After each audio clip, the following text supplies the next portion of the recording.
In a quiet rural village in Beijing was a place where ancient folklore and reality blurred, particularly as Chinese New Year neared. Red lanterns danced in the winter breeze, their glow competing with the distant pops of firecrackers and the aroma of incense. Li, a young schoolteacher, had recently arrived. Her eyes filled with the wonder of the village's mysterious aura, so different from the bustling city she'd left. As the villagers prepared for the new year, Li began to sense an unspoken tension, a caution in their laughter and hushed conversations. Her neighbor, Old Chen, a man whose face bore the marks of time and wisdom, often watched her very closely.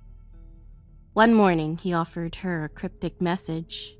"The shadow fears the light of 1,000 truths. What is hidden in plain sight holds the key, but only the seeker who listens to silence will find it." Li pondered his words, their meaning deep. She smiled and waved goodbye. At the new school, everything went well for Li. The children, especially Wei, a bright and sweet boy, brought joy to her days with his small morning gifts. A hand-drawn picture, a ripe apple. However, as the new year drew closer, Li began to feel an overwhelming fatigue that clouded her mind and weakened her body. It was as if a heavy blanket had been thrown over her very spirit. The nights, however, were the worst. As soon as Li closed her eyes, she would find herself plunged into a realm of shadows and haunting dreams that left her tossing and turning. Morning would bring no relief. Each day, Li awoke feeling more depleted than before. Her energy sapped, her vitality drained. Even Wei began to notice the change in his beloved teacher. His face was full of concern as he handed her the morning's gift, his usual bright chatter replaced by hesitant words and worried glances. The villagers watched her with a mix of worry and an unspoken recognition, as if they knew the cause of her affliction. The festive air of the New Year celebrations now seemed to mock her inner turmoil. The shadows in her dreams became more menacing, the whispers more insistent, hinting at an unseen force seeking to claim her. Amidst this growing unease, it was Old Chen who finally stepped forth.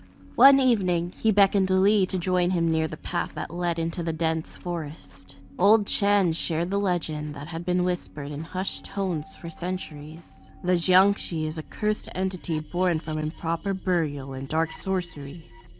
Clad in the robes of a Qing dynasty official, it is trapped between life and death. He spoke of how the Jiangshi, driven by an insatiable hunger for qi, the vital life force, preyed upon the living under the cover of night. Old Chen continued. The Jiangshi was once a corrupt official, punished by celestial forces, condemned to roam eternally, bound to the shadows. Li listened, a chill coursing through her despite the mild evening air. The pieces of her own experience began to align with a terrifying clarity. The unexplainable fatigue, the nightmarish visions, the villagers' guarded glances. Many years ago, the Jiangshi brought calamity upon this village. It was sealed in the old temple deep in the forest, a place now shunned and feared. But some bonds, even those forged by ancient rites, can weaken with time. Feeling a profound sense of foreboding, Li returned home, too drained and paranoid to join the New Year celebrations. The lively sounds of the celebration, music, laughter, the crackle of fireworks, drifted through her window as she lay down. A restless sleep overtook her. Completely out of it, she began to sleepwalk, drawn towards the village square where the festivities were in full swing. Guided by an unseen force, she walked through the quiet streets, moving away from the safety of her home towards the heart of the festivities. The village square was alive with vibrant colors and lights. Lanterns swayed gently in the night breeze, casting a warm glow over the faces of the villagers as they celebrated. Dragon dancers weaved through the crowd, their movements both graceful and powerful. But amidst this scene of joy, villagers noticed Lee. Her eyes vacant, her step slow and unsteady, as she moved through the crowd like a ghost. It was then, at the peak of the celebration, that a sudden eerie hush fell over the village square. The music faltered, the laughter died down, and the crowd parted in a mix of confusion and fear. From the shadows at the edge of the square, a figure emerged, the Jiangshi. It emerged from the shadows. Its skin was ghastly pale, almost translucent, stretched over its skeletal frame.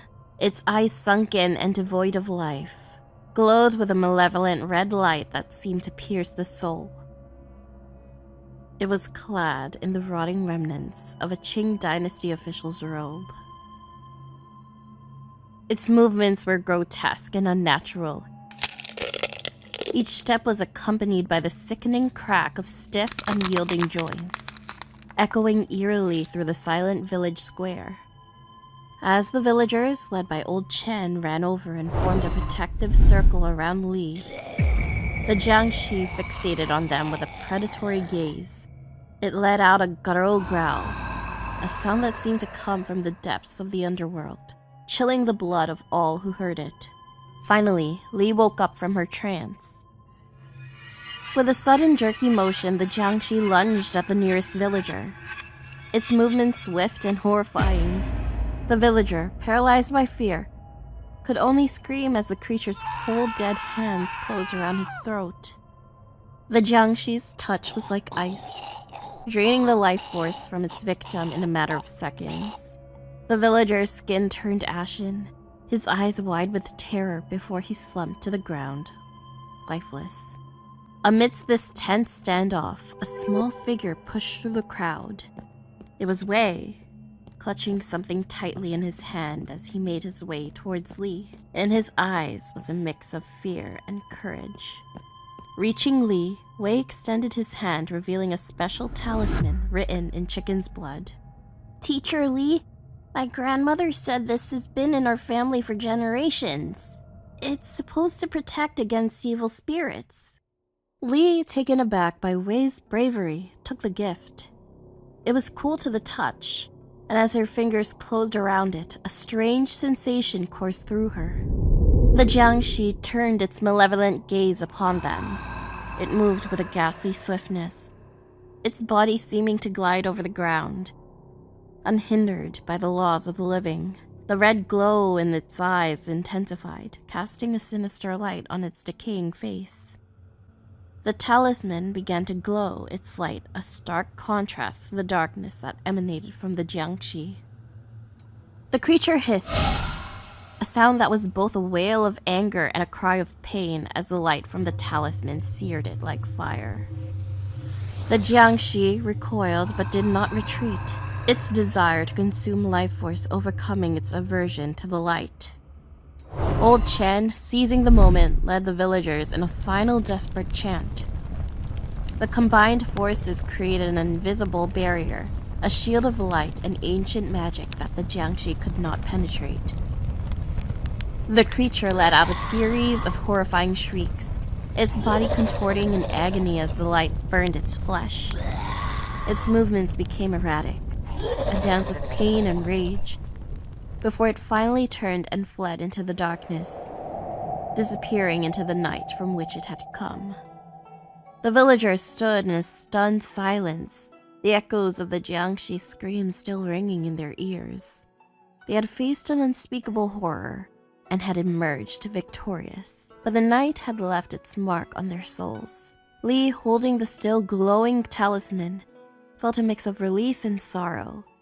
She looked down at Wei, his face pale but his eyes still brave. "You saved us, Wei. You saved us all," she whispered.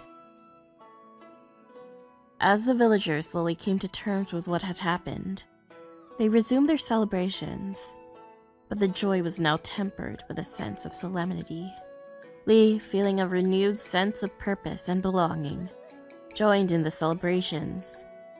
She knew that her life would never be the same. She had faced the shadows of the past and found a light that would guide her in the days to come.